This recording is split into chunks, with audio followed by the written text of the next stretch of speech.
He's out of Colville, so we'll see what kind of the small-town tough that's coming out of him. See how well prepared he is for this fight. You know, these independent gyms, just because they say independent, that just means that they don't have a big name on them. There's some tough kids that come from independent gyms. You know, it was quite a while back when I was fighting amateur, but, you know, some of the tougher guys I ever faced were, you know, independent. I fought a guy that was a Hawaiian kid that fought out of an independent gym. He was just from the Air Force. That's one of the 2 fights that I've ever had that have gone the distance. So these independent gyms, you know, don't take a lot from that just because their name doesn't real recognizable on the front of their doors. But, you know, they still have some tough fighters, and they still produce tough kids. Yeah, you know, and you said you may say independent, but, you know, a lot of the big guys in the franchise, you see like AKA is franchising, and Greg Jackson's expanding. AKA. You have the but, you know, they don't necessarily go to all the small towns, you know, and it's tough for them for these guys to find training partners. So they go and they throw something together for themselves. A lot of these guys will drive into Spokane and hook up with some of the gyms there. So getting ready here to start it up. Our referee Turtle stepping into the middle here. Turtle, that's got to be my favorite nickname for a referee. Yeah, it is pretty good for a ref. Here we go. Touching gloves. Ooh. Jacob Cooper looking super composed here. Looking like he's got a little Muay Thai in his background. He's just set up those kicks. Yeah, he's bouncing around. This could be an interesting striking matchup. Feeling each other out here a little bit, just finding their range. It looks like he's got good ring presence. You know, he's not letting him get off inside with those kicks without setting him up. Oh, nice takedown in reverse. He's got to get his guard back here. Yeah. He's going to pinch him up or push him up there against the cage and try to hold him there. Harold's doing a good job. Oh, now he's got full mount. He got full mount. Let's see where he's going to go from here. Harold needs to let this go. There's no guillotine from full mount, and he does. He needs to buck his hips, push his hips down, try to get a knee in and escape. Yeah, and Jake's going to try and posture up and start landing some blows. He's landed some nice blows here. Harold's going to have to move. Looks like he's going to be able to sweep him. He needs to follow through with it. That's a big thing about sweeping somebody is you can't stop halfway through it. You got to follow all the way through with the end. Yeah, you stop halfway through, you might end up with them taking your back. Now it looks like he's got the sweep. He's going to work to get through guard, it looks like. He needs to let go of his head here and posture up and try to pass. He's not going to be able to pass while he's holding on to his head there. Yeah, that's one of the things with MMA. At least when you posture up, you can throw a couple blows to help set up the pass. There he goes. He's gotten one leg out. Into half guard now. A lot of guys are content staying here, too, and just punishing their opponent. Yeah, you know, when you get to half guard, you can throw a little more powerful blows from there. You see guys that, another nice reversal. Looks like Harold's he's got the neck lock. He's going to have to let that go. There he goes. Oh, nice, sweet, nice block there.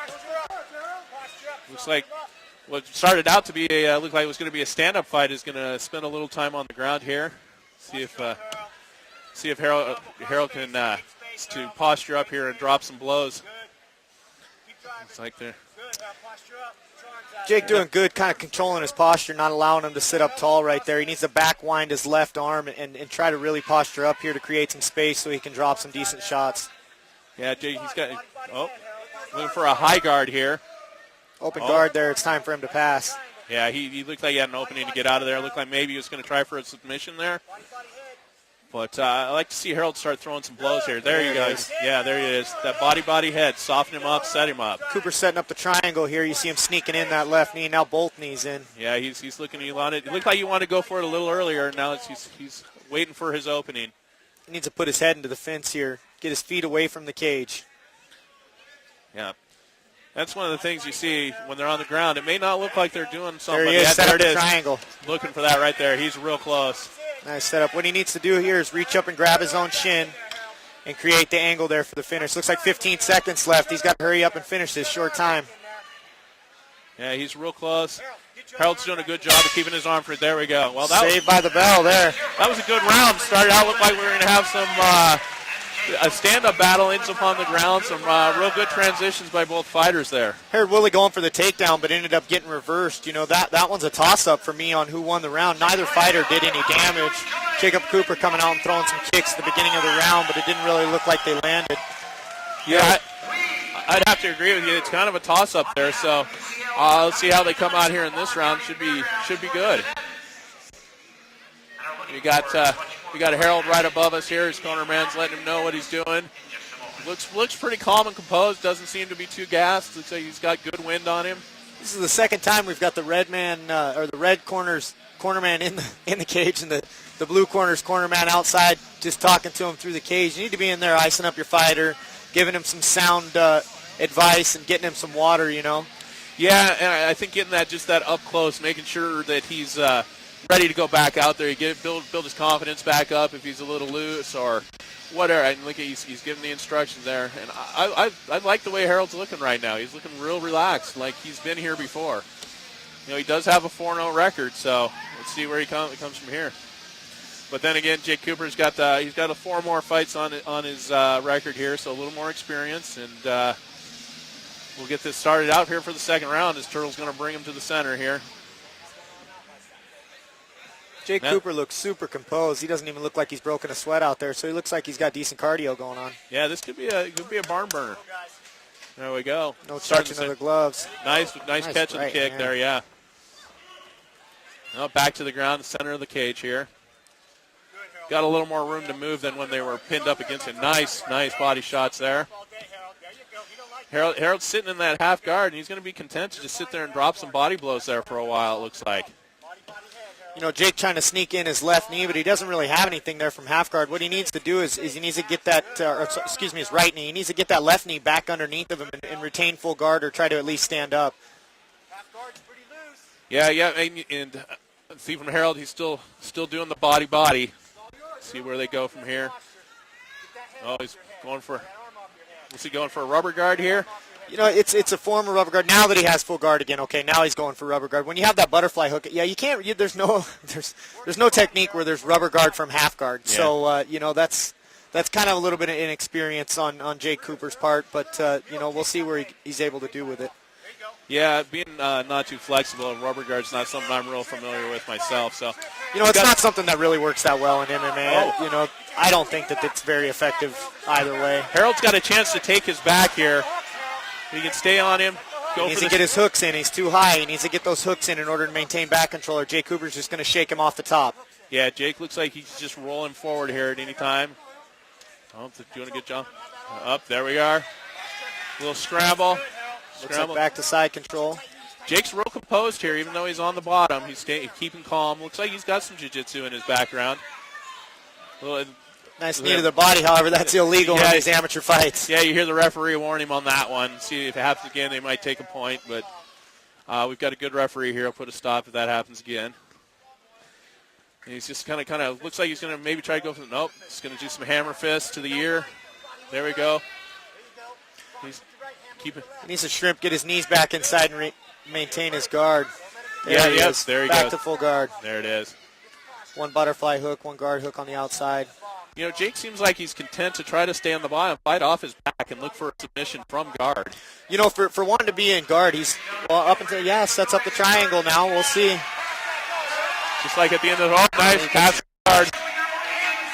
Oh, what's he look like?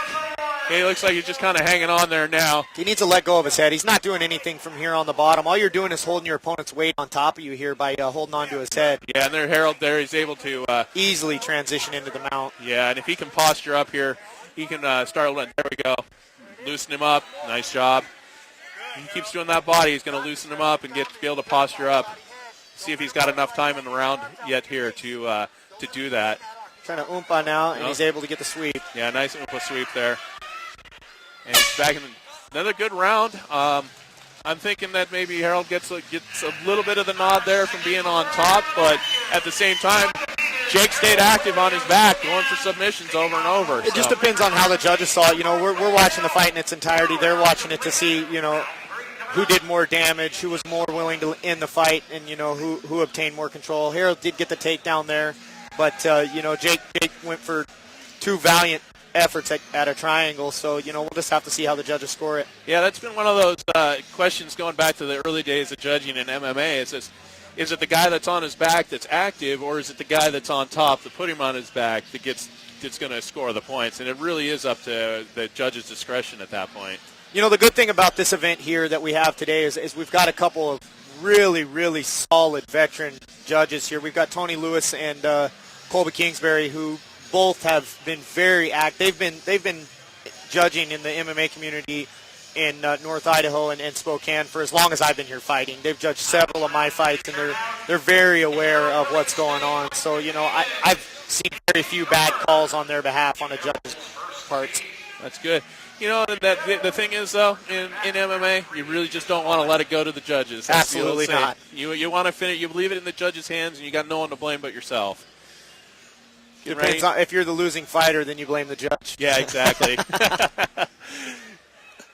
Both of them still looking real calm, real good cardio, not breathing too hard, don't look like they're sweating too hard. Good composure from both fighters. Let's see if Jacob comes out and throws that leg kick again. No setup on a right hand. It's one of those body lock takedown there from Harold. He's going for that triangle. Jake really seems like he's bound and determined to throw a triangle up here today. That might be his go-to move. They're moves that guys hit a lot in the gym, and that's something that they just feel real comfortable doing. He needs to not reach back for that leg while he's got his arm wrapped around his head. I mean, he's giving him that triangle there. Yeah, he is. He's looking like more of a high guard here, getting kind of stacked up. Jake's still looking for the triangle. Looks like he's going to be able to pass that leg across. He's got the angle here. He's switched to an arm bar on that left arm. Yeah, he does. You got to put that foot in the hip, and he's ready to go. See, Harold being real calm, real patient, just working his game too, staying on the top. And if it ends it, it's just what we were talking about. If Harold holds him down for this whole fight, he may end up on top with the judges' scorecards here. That's not something that you want to see, though. The UCL puts on great shows, and you don't want to be a guy that held somebody down and got a win for it. So, I definitely, if I was in his corner, be, screaming at him to be exciting and try to finish this fight. Yeah, I agree. As I talked earlier, my first UCL event, we had 9 bouts, 7 of which didn't get out of the first round. So those are the kind of fights I like to. But then again, if you get a good 3-round war, there's nothing wrong with that either. The one that I reffed up here, I don't think that they had any fight go to the judges. Yeah, I know we had one fight make it to the second round. That might have been the only one. Yeah, it was a set of barn burners that night. Well, we stand them up here. Oh, whoa! Little slip, good recovery. We got him right here in front of us. Let's see. Harold's getting pushed against the wall. We'll make sure he's not grabbing the cage. You can't grab the cage. Kind of just gives him the takedown there and falls to his back. Yeah, that's, looks like we were talking about it. He really seems to be comfortable off his back, and that's what he wants to go for. From the first takedown to now, it really seems to me like Jacob's working harder from his back than Harold's working from the top. Yeah, he's very active. Harold seems to be pretty content to stay in there and do damage where he can. He kind of seems like he's trying to control the fight there, but Jake really is going after those submission attempts. If he can pop his hand off of his head, he could circle around and take his back here. Yeah, he's real close to having that open. Let's see where he goes from here. Harold looking. You can hear Harold's counterman telling him to posture up. Oh, getting that. Jake's got the knee in again. Nice body blows. Nice body blows again. Now they're body to the head. Over the top, but still set up for that triangle there. He is. He's got that arm. He needs to take that arm right there. That left arm's his all day right there, arm bar. Yeah, he's right there. There's the 10-second. Shoots up for the triangle. Short time. He needs to finish good for the eyes of the judges. That's going to bode well for Harold, finishing strong there. That's a good finish for Harold, but this is a tough call for me here. What are you thinking? Second bout of the evening going to the judges, but this one was a little more active than the last. These guys looked a little more composed and a little more well-rounded. With Harold getting the takedown that he did in the second round and the takedown that he did in the third round, we've just got to see how the judges boast the submission attempts from the bottom and the inactivity till the end of the third there from the top. Yeah, this is one of those fights that could very well set up to be a split decision, just depending on what the referees have. We'll find out here shortly. See both fighters bent over in the corner, catching some breath. Looks like Jake got a little bit of a bloody nose, but not too much damage for either of them. And real nice to see them at the end of the fight go straight to each